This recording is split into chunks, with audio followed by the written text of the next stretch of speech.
弟兄姊妹平安，今天是2025年的2月15号。今天的经文是诗篇第1篇，耶利米书17章第1节到第4节，路加福音11章24节到28节。今天要跟大家分享的主题是蒙福与否。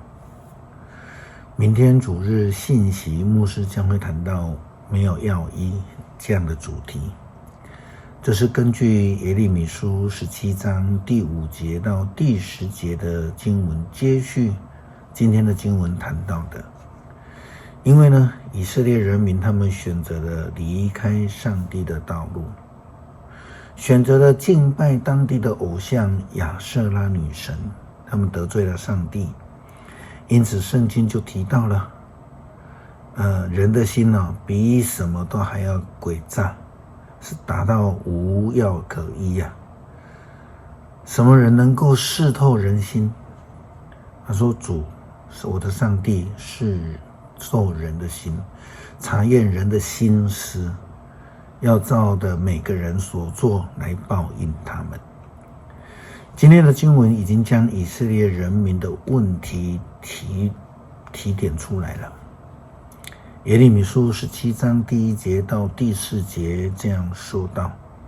上主说，犹大的人民啊，你们的罪过是用铁笔写的，是用钻石针刻在你们心里的，雕刻在你们祭坛的角上。你们境内的每一棵绿树下，每一座小山和原野的大山上，都有为女神亚舍拉建造的祭坛和神柱。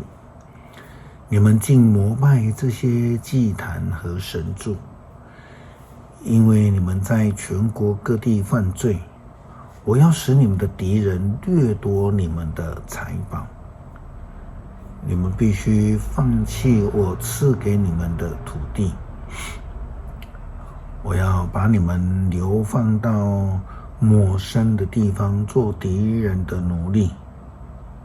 你们激怒了我，我的怒火燃烧，永不熄灭。先知耶利米已经说到他们的罪，以色列人的罪是用铁笔写的，是用钻石刀刻的，是写在他们的心板上的，是刻在祭坛的4个角上。这样的比喻其实是在说到以色列的罪是刻骨铭心啊，上帝不会磨灭掉他们的罪，因此也才会有第9节、第10节所写的说他们是无药可医的。心理刚硬、放弃治疗的人，当然就是无药可医了哈。我们知道耶稣基督他来到世界上的目的，就是要来拯救人，赐下医治，他医病赶鬼。很多人从很远的地方都要来找他，最主要的目的就是要得医治啊。理想上，耶稣实际的权柄，耶稣基督可以拯救全世界的。但是实际上的操作，耶稣并没有办法医治救所有的人。那是因为就如同耶稣基督的门徒犹大，我们拿他为例，他就是一个自我放弃，他把金钱当成心目中最重要的偶像，他自寻死路了。路加福音11章24节到28节的记载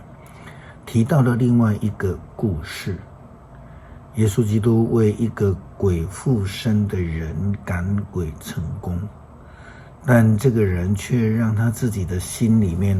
空虚无神，因此这些这个出去的鬼就找了更多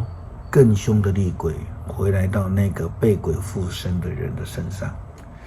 结果他的状况比以前更惨了。经文的记载这样说到，乌灵离开所附身的人，就走遍了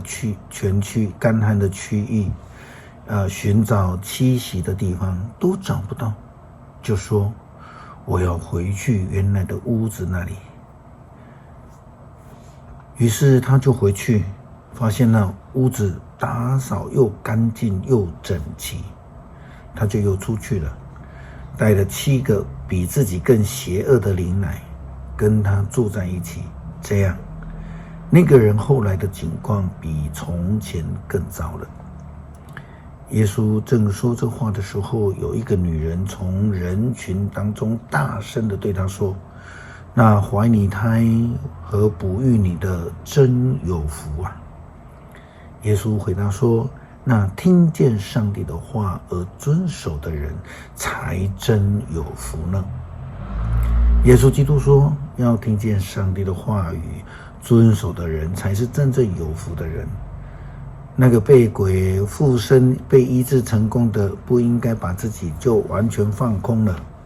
应该要将上帝的话语放在心里面，要迎接圣灵常住在我们的心里，我们才能够真正的蒙福，才不会更惨。诗篇第1篇，不听从恶人的计谋，不跟随罪人的脚步，不与侮慢上帝之徒合伙，只爱慕上主的法律，日夜默诵不倦，这样的人才算真正有福。他像移植溪水边的果树，按季节结果子，叶子不凋零，他所做的事情样样顺利。邪恶的人不是这样子，他们像糠秕一样被风吹散。邪恶的人要被上帝定罪，罪人要从义人的群中被淘汰。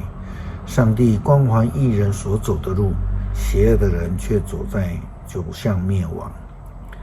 恳求上帝帮助我们迎接圣灵的内住，使我们得益处，让主耶稣基督住在我们里面为王，使我们蒙福，帮助我们得胜。祷告奉主耶稣基督圣名求，阿们。